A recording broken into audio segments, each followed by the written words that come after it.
ফিলিস্তিনে আগ্রাসনের প্রতিবাদে বিশ্বজুড়ে ইসরায়েলের সব পণ্য বর্জনের ডাক দিয়েছে সাধারণ মুসলিম সমাজ। এর ফলে ইসরায়েলি পণ্য বয়কটের আন্দোলন এবার গতিশীল হয়েছে, আর পশ্চিমা ব্যান্ডের জায়গায় স্থান পেয়েছে স্থানীয় পণ্যগুলো। এ কারণে ক্ষতির মুখে পড়েছে পশ্চিমা ব্যান্ডের কোম্পানিগুলো। এই আগুনে নতুন করে ঘি ঢেলেছে মোজো কোম্পানি। সম্প্রতি তাদের একটি ক্যাম্পেইন সবার দৃষ্টি আকর্ষণ করেছে। একটি মোজো কিনলে 1 টাকা পাবে যুদ্ধবিধ্বস্ত ফিলিস্তিনিরা। ফলে সফট ড্রিঙ্কস, কোকাকোলা, পেপসি সহ নামকরা ব্র্যান্ডের পণ্য বর্জন করছে সাধারণ মানুষ। সফট ড্রিঙ্কসের ক্রেতাদের মতে এসব কোম্পানির পণ্য বর্জনের মাধ্যমে অর্থনৈতিকভাবে কিছুটা হলেও বিপাকে পড়বে ইসরায়েল ও তার ঘনিষ্ঠ মিত্ররা। আমরা ইসরায়েলের যেসব পণ্যের উপরে আমরা বর্জন করি, কারণ এই পণ্য আমাদের জন্য কোনো রকম ঠিক না। অসহায় মানুষ যেতে উপরে আক্রমণ, যে কোনো নির্যাতন অনেক কিছু করে। আমাদের দেশে অনেক পণ্য আছে, যেহেতু আমাদের যেহেতু এই দেশি নাগরিক, আমাদের এই দেশে ভালো ভালো পণ্য আছে, আমরা রেগুলারলি আমরা গ্রহণ করবো। ইসরায়েলি পণ্য কোক, এটা ছাড়াও অনেক পণ্য আছে, যেই পণ্য যদি আমরা বর্জন করি, এই পণ্য থেকে একটা নির্দিষ্ট মাত্রার টাকা তারা নিয়ে যাচ্ছে, ওই টাকা দিয়ে তারা মুসলমানদের উপর অত্যাচার করছে। মানে মানুষ বলে যে একটা রাষ্ট্রকে ধ্বংস করতে হলে হয়তো বা অর্থনৈতিকভাবে তাকে ধ্বংস করা উচিত। এই হিসেবে হয়তো বা সব পণ্য বর্জন করা, যে তাদের অর্থনীতিকে হলে মানে বিভিন্ন ক্যাটাগরি। আমাদের যে মুসলিম কান্ট্রি আছে, আদার্স যে কান্ট্রি আছে, তাদের উপরে যে মানে যে ক্যাম্পেইন চলছে, আমি সমর্থক জানাচ্ছি। ভোক্তারা আরো বলেন, এটা আমাদের সামান্য অবদান, কারণ এখানে আমরা সাধারণ জনগণের ফিলিস্তিনিদের প্রতি সমর্থন জানানোর অন্য কোনো উপায় নেই। যতটুক করা যায় নিজের জায়গা থেকে, তো আমরা তো সরাসরি যাই যুদ্ধ করতে পারবো না, তো দূর থেকে যতটুক করা যায়। যদিও যে যুদ্ধ করতে না পারি, তবু আমরা এই জিনিসটা বর্জন করলে আমাদের কাছ থেকে যেই টাকাটা যাবে ওই টাকাটা স্টপ থাকবে। স্টপ থাকলে কিছুটা হইলেও যুদ্ধ থেকে আমরা করতে পারবো। এই জন্য আমি 100% একমত, ইসরায়েলি পণ্য সমস্ত কিছু বর্জন করা আমাদের অবশ্যই দরকার। ইসরায়েল যেহেতু আমাদের মুসলিমদের উপরে এত অত্যাচার করতেছে, সে কারণে আমি এটা বর্জন করেছি।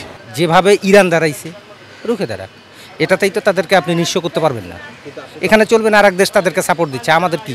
দেশি যদি মানসম্মত হয় অবশ্যই খাবো, আর যদি মানসম্মত না হয় আমরা কোনোটাই খাবো না। আমরা বাতে মাছে বাঙালি, আমি ওইটাতে বিশ্বাস করি। আমরা দেশি পণ্য ওটা খাওয়া ভালো মনে করি। ইসরায়েলি ও আমেরিকান পণ্য বর্জনের মাধ্যমে গাজায় বসবাসরত ক্ষতিগ্রস্ত মানুষদের জন্য সামান্য হলেও অবদান রাখবে বলে মনে করেন ব্যবসায়ীরা। আমার ভাই আঘাতপ্রাপ্ত হোক, এটা কি আমি চাবো? তারা যে অর্থটা পায়, কোথা থেকে পায়? এই পণ্যগুলো বিক্রি করে তো বিভিন্ন দেশে তারা অর্থগুলো পায়, মুনাফা দিয়ে তো তারা এই অস্ত্রগুলো কিনতেছে। মজুর দাম বাড়লো, মজু খাইবো পাবলিকে, কিলাম মজুর খাওয়ার কোনো কিছু খাইবো না, আরসি খাইবো, বার্জিন খেয়ে খাইবো, কোকাকোলা খাইবো না, 7 আপ খাইবো না, খানা পাইছে খুব কমই খায় এখন। যেমন কোক, 7 আপ এটা অনেকে রাখছে না, এখন তো প্রথমে বেশিরভাগ চলছে। আর যেমন আরসি লেমন চলছে। ইহুদি কালচারের মাল বেচে লাভ কি? আমরা মুসলমানদের জন্য যেটা ভালো হবে আমরা করুম। ইহুদির মাল বেচে আমাদের কোনো লাভ আছে?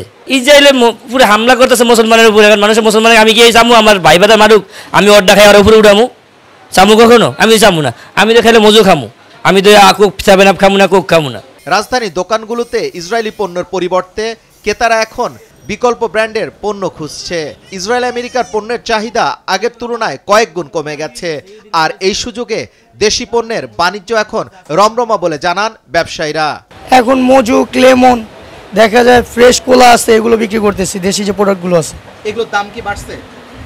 এগুলো বাড়ছে, আবার বাড়ে না এক হিসাবে। বাড়ছে দাম, এই যে মজুর দাম তো প্রত্যেক পিছে 2 টাকা করে মানে বাড়ছে, তারপর তো মজুরি খামাইছে। যেহেতু ইসরায়েলের প্রোডাক্টগুলো খাইবা চাচ্ছে না আর কি। আমরা ধরেন আরসি আছে, তারপর পুষ্টি পানি আছে, দেশি পণ্য, সবকিছু দেশি পণ্য আমাদের এখানে। তো মজু বেশি আর আরসি বেশি, আর অন্য কোনো ড্রিঙ্কস বেশি না। ইসরায়েলের মাল বিক্রি করুন না আমরা, তো ফিলিস্তিন ইসরায়েল মুসলমানগুলো মারতে আছে, ওগুলো মাল বেশি আমাকে লাভ কি? আমরা মুসলমানেরা বেচুম।